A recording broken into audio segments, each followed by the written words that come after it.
इधर दिल्ली के सीलमपुर में युवक की हत्या के बाद तनाव का माहौल है। इलाके के लोगों का गुस्सा फूट पड़ा है। सीलमपुर में कई घरों के बाहर हिंदू पलायन के पोस्टर लगे हैं और इन सब के बीच मृतक कुणाल की मां ने हत्या के दोषियों के लिए मौत की सजा की मांग की है। हत्या का आरोपी मुस्लिम समुदाय के लड़कों पर लगा है। कुणाल के मां और पिता एक जिक्रा नाम की लड़की का जिक्र कर रहे हैं। आरोप है कि इस मर्डर केस में जिक्रा का भी हाथ है। देखिए रिपोर्ट।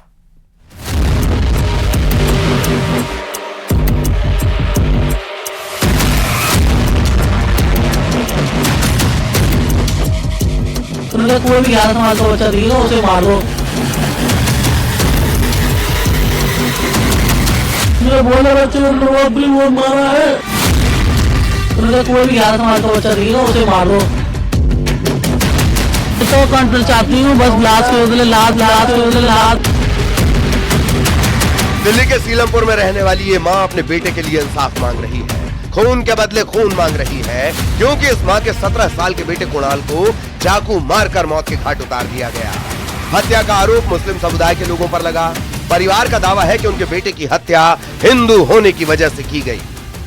एक लड़की है जिसका जिक्र नाम है, उसका क्या है वो? बदमाश है जी, बदमाश। क्या करती है? वो 8-10 लोगों को लेकर घूमती है, सब ग्रुप बना के।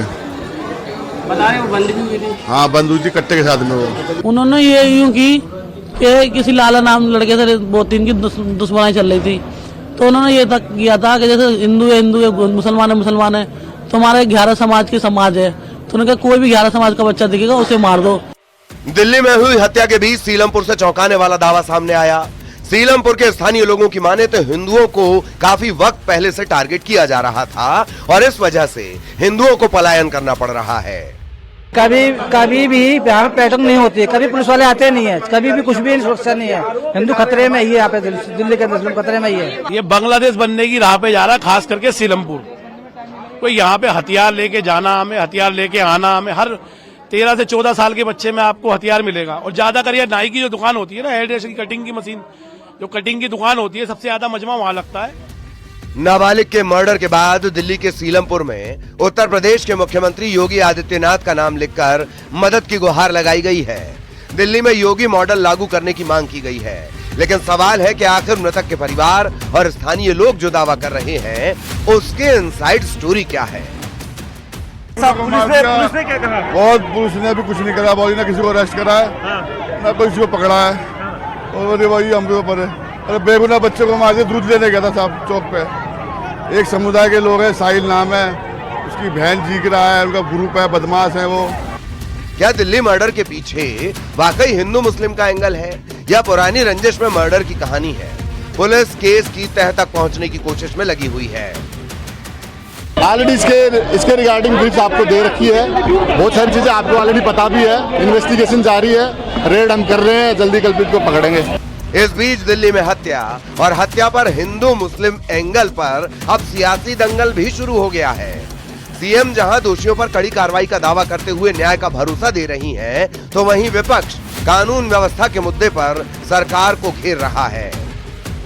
जिन लोगों के नाम हैं, जिसने हत्या के दोषी जिनको कहा जा रहा है, उनके पीछे लगातार पुलिस है और हमें पूरी उम्मीद है कि वो बहुत जल्द पकड़ लिए जाएंगे और परिवार के साथ पूरा न्याय होगा। कोई भी किसी भी प्रकार की इसमें कमी छोड़ी नहीं जाएगी। एफआईआर इत्यादि सारी चीजें दर्ज हो चुकी है, पुलिस अपना पूरा काम कर रही है। गवर्नर साहब चुप क्यों हैं? एलजी साहब, यहाँ की कानून व्यवस्था तो सीधे सीधे भारत सरकार के अधीन है, और अगर भारत की राजधानी दिल्ली में पलायन के पोस्टर लग रहे हैं, लोग पलायन कर रहे हैं, तो सीधे सीधे भारत की नरेंद्र मोदी सरकार जिम्मेदार है। और यहाँ तो फिर डबल इंजन की सरकार है, तो डबल इंजन दोनों फेल हो गए। दिल्ली अपराधों का गढ़ बनता जा रहा है। आप इसमें यहाँ रोकथाम कीजिए। कुछ नहीं करते। कोर्ट के अंदर हत्या हो जा रही है, एक महिला के साथ गैंग रेप करके उसको सड़कों पे घसीटा जाता है, गैंग वॉर होते हैं दिल्ली की सड़कों पे। यहाँ राष्ट्रपति रहते हैं, यहाँ उपराष्ट्रपति रहते हैं, यहाँ प्रधानमंत्री, गृह मंत्री, पूरी सरकार रहती है, और उनके नाक के नीचे इतने अपराध हो रहे हैं। दिल्ली में हुए नाबालिग के मर्डर के बाद इलाके में तनाव है, दो समुदायों के बीच गहमागहमी है, और सबसे बड़ा सवाल है कि दिल्ली आम लोगों के लिए कितनी सुरक्षित है। Bureau report, news 18। और इधर दिल्ली के मुस्तफाबाद से भी बड़ी खबर है, जहां दयालपुर में 4 मंजिला इमारत भरभरा कर गिर गई, जिसमें अब तक 4 लोगों की मौत हो चुकी है।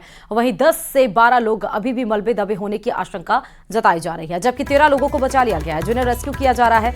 दिल्ली दमकल विभाग के मुताबिक उन्हें रात 2:50 पर बिल्डिंग गिरने की कॉल मिली थी, जिसके बाद दमकल की 8 गाड़ियों को मौके पर रेस्क्यू के लिए भेजा गया। बिल्डिंग के गिरने के बाद एनडीआरएफ को भी मौके पर रेस्क्यू के लिए बुलाया गया है, जिससे बिल्डिंग के अंदर फंसे हुए लोगों को निकाला जा सके और मलबे को लगातार हटाने की कोशिश की जा रही है, ताकि उसके अंदर जो फंसे हुए लोग हैं उनको बाहर निकाला जा सके। सीसीटीवी फुटेज बिल्डिंग के गिरने का आ चुका है। ये तस्वीरें आप देख सकते हैं मुस्तफाबाद में, जब भरभरा कर ये बिल्डिंग गिरी, चंद सेकंड के अंदर 4 इमारत मंजिला किस तरह मलबे में तब्दील हो गई, उसकी तस्वीरें आपको दूसरे तस्वीर में नजर आ। देखिए कि ये घटना घटने से पहले की तस्वीर है।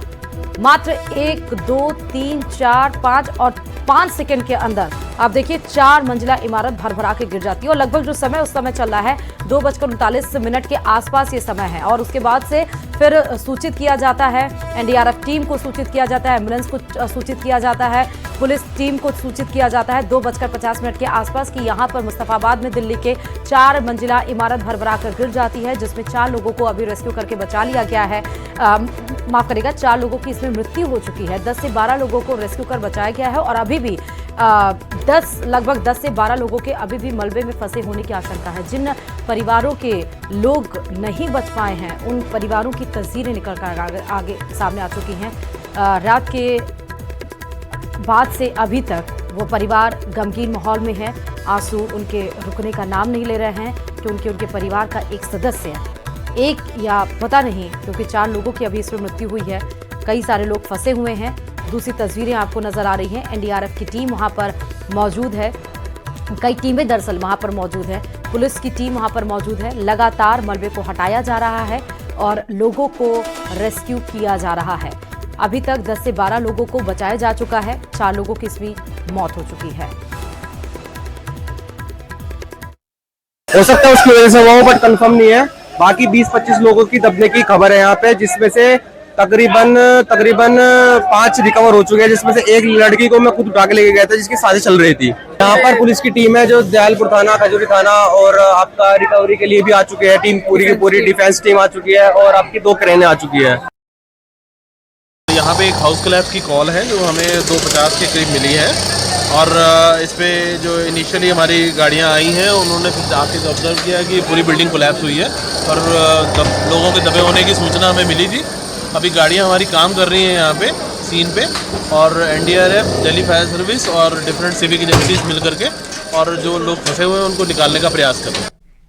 करते हुए प्रयागराज में आग का तांडव देखने को मिला है। प्रयागराज में टेंट हाउस के गोदाम में आग लगी है। फायर ब्रिगेड की गाड़ियां आग बुझाने में अभी भी जुटी हुई हैं। तस्वीरें आपके सामने जब आएंगे तो हम आपको दिखाएंगे, लेकिन ये बड़ी खबर आपको प्रयागराज में दिखा रहे हैं, जहां पर आग का तांडव देखने को मिला। दरअसल यहां पर टेंट हाउस के गोदाम में आग लगी है। फायर ब्रिगेड की कई सारी गाड़ियां मौके पर मौजूद हैं, जहां आग को बुझाने का प्रयास किया जाए। देखिए तस्वीर आपके सामने आ चुकी है। ये देखिए कि किस तरह प्रयागराज में टेंट हाउस के गोदाम में ये भीषण आग की तस्वीरें, आग की लपटें आप देख सकते हैं, जो बाउंड्री वॉल है उसके ऊपर जाती हुई दिखाई पड़ रही है और उसी तरह धुएं का गुबार भी जाता हुआ दिखाई पड़ रहा। आग की लपटें इतनी ज्यादा है, उससे आप अंदाजा लगा सकते हैं कि ये आग कितनी ज्यादा एरिया में भी फैल चुकी है। दूसरी बात, आग की लपटों से आप अंदाजा लगा सकते हैं कि यह आग कितनी भीषण लगी होगी। दरअसल ये टेंट का गोदाम है तो कपड़ा है, स्वाभाविक बात है कि आग तेजी से फैलता चला गया। चंद सेकंड के अंदर ही कई सारी दमकल की गाड़ियां मौके पर मौजूद है, पुलिस जाब्ता वहां पर मौजूद है और आग को बुझाने की कोशिश लगातार की जा रही है। और जिस तरह तस्वीरों में नजर आ रहा है,